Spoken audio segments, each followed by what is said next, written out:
What's up, Steelers Nation? Welcome back to the channel where we keep you updated on everything Pittsburgh Steelers, because this team is building for greatness and we're riding along with them every step of the way. Now listen, folks. We know the Steelers are locked in this offseason, making bold moves to fix weaknesses and build a real contender. The goal: bring another Lombardi back to Pittsburgh. So if you love hearing about all the latest signings, rumors, and breaking news, hit that like button, subscribe to the channel, and don't forget to turn on notifications so you never miss a thing. And trust me, you don't want to miss today's news because the Steelers just made a major move to boost the defense. Let that sink in, Steelers Nation. A Pro Bowl corner is coming to lock down receivers in Pittsburgh's secondary. Slay, who's 34 years old, is coming off a solid season with the Super Bowl champion Philadelphia Eagles, where he recorded 13 passes defensed, 49 tackles, and started all 14 games he played, even at 34. This guy can still ball, and he's got 28 career interceptions and a whopping 160 passes defensed in 177 NFL games, 167 of those as a starter. We're talking about a guy who's been one of the NFL's premier cornerbacks for a decade, first with the Detroit Lions, where he made 3 Pro Bowls, and then adding 3 more Pro Bowl nods as a key piece in Philly's defense. So Steelers Nation, adding a veteran like Slay to our secondary? Huge move! All right, let's think about this. What does this signing mean for the Steelers' defense in 2025? Well, for starters, pairing Darius Slay with Joey Porter Jr. instantly gives Pittsburgh one of the most exciting cornerback duos in the league. Porter Jr., our second-round pick in 2023, had a phenomenal rookie season, showing he's ready to be a shutdown corner. But adding a veteran like Slay gives him the perfect mentor and allows Porter to grow without having to shoulder all the responsibility himself. Think about this. Porter Jr. on one side locking down receivers, Slay on the other side using his experience and playmaking ability, and Minkah Fitzpatrick roaming deep, looking to pick off anything that comes his way. That's a secondary that can compete with any passing attack in the league. But wait, there's more to this story.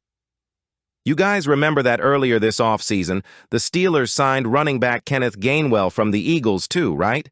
So now, Slay and Gainwell, 2 guys who were part of Philly's Super Bowl winning roster, are reunited in Pittsburgh. And don't underestimate how important that is.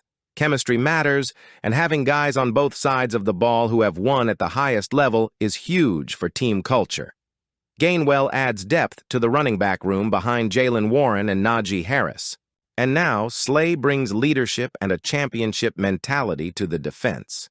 Mike Tomlin has always said he wants football men, guys who know how to win, and with these moves, the Steelers are loading up on proven veterans to complement their young stars. Now, some of you might be wondering, why did the Eagles let Slay go? Here's the deal. Philly is in cap trouble, like many teams that have been all in for a Super Bowl. By releasing Slay with a post-June 1st designation, the Eagles will save $4. $3 million against the 2025 cap bar. Also, Philly is reportedly moving on from James Bradberry, too, another Pro Bowl CB. So their secondary is getting a major overhaul, while Pittsburgh gets a huge boost. So this isn't about Slay losing a step. This is about cap space and team direction. And guess what? The Steelers are ready to take advantage. All right. Steelers Nation, let's bring this all together. Adding Darius Slay gives our young defense a true veteran leader. Pairing him with Joey Porter Jr. means we can finally go toe-to-toe with teams like the Bengals and Chiefs that love to throw the ball. Reuniting Slay with Kenneth Gainwell brings championship DNA into our locker room. And meanwhile, we're seeing old faces like Okorafor head out to new teams as Pittsburgh continues to reshape its identity. This is a team on a mission to get back to the top. Yeah, I know what you're thinking. Kirk Cousins? Seriously? But desperate times call for desperate measures. Cousins, now with the Falcons, is coming off a brutal Achilles injury that ended his 2023 season. And to make things messier, Atlanta drafted Michael Penix Jr. in the first round of 2024, basically signaling, "You're not our future, Kirk. Reports from NBC Sports' Mike Florio suggest the Falcons could trade Cousins if the right situation arises. And folks, if the Steelers strike out on Rodgers and Wilson, they might be desperate enough to pick up the phone and overpay for Cousins. Here's the deal. $27.5 million in cap savings if Atlanta trades him after June 1st. But Pittsburgh would be inheriting a rough contract, and Cousins would have to waive his no-trade clause. So, yeah, it's complicated.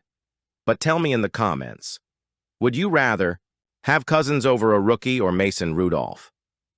Next up, young quarterbacks stuck in bad situations, guys who might just need a fresh start. Some names that could pop up. Anthony Richardson, who hasn't lived up to expectations in Indy. Malachi Willis, Joe Milton III, Will Levis, young guys buried on depth charts. Let me be clear, none of these names scream franchise quarterback, but if you miss on Rodgers and Wilson, what choice do you have? Steelers Nation, this is where it gets ugly. Do you gamble on potential, or do you accept another year of mediocrity? Tell me in the comments, would you take a shot on any of these young QBs, or is it a waste of time? Now, here's the third option, and probably the riskiest of all, targeting a QB in the 2025 draft. Here's what's scary. The 2025 QB draft class is widely considered weak. This isn't a year filled with can't-miss prospects. Sure, you'll hear the name Jackson Dart out of Ole Miss being floated around as a potential target. But folks, let me be honest. Drafting a QB early just to say we drafted a QB? That could set this franchise back for years. Plus, think about it.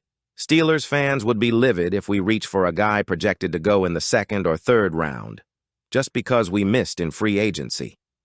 If we head into training camp with Mason Rudolph, Gardner, Minshew, and a rookie, let's face it, Steelers Nation would explode. Here's the question everyone is asking. How did we get to this point? Since Ben Roethlisberger retired, the Steelers have not figured out the QB position. Kenny Pickett? Inconsistent. Mitch Trubisky? Gone. Mason Rudolph? Great guy, but is he really a long-term starter? It's been a revolving door, and now here we are, 2025 offseason, and we still don't have the answer. And honestly, this isn't what Steelers fans expect from a franchise like Pittsburgh, a franchise that's supposed to be one of the NFL's gold standards. Now, I want to hear from you, Steelers Nation. Do you think signing Darius Slay was the right move? Are you excited to see him paired up with Joey Porter Jr.? And with all these changes, do you think this defense is ready to be elite again? Drop your thoughts in the comments below. I'll be reading and responding to as many as I can. And hey, if you're loving these updates and you want to stay on top of every move this offseason, smash that like button, subscribe to the channel, and turn on notifications so you never miss a story. This is going to be a huge season, and we're covering it all right here with you. Steelers Nation strong.